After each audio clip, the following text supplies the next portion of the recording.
What type of ownership would you consider the best option for Mexico City's new airport?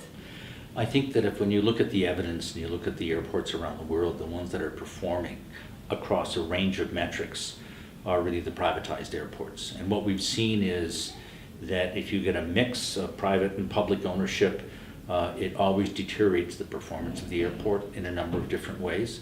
So I think the first thing that they could do is to ensure that it's going to be private ownership.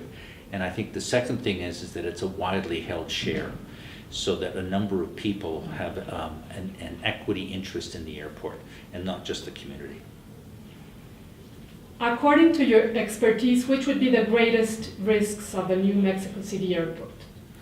I think that in response to the question that was just asked, if you ended up with a mixed ownership structure, and in particular one in which there was partial privatization, but the private sector firms only had less than 50% of the ownership.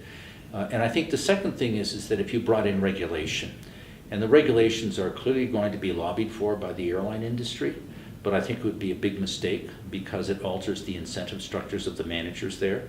And again, there's just overwhelming evidence that when you bring in stringent regulation, the quality of the performance at the airport deteriorates.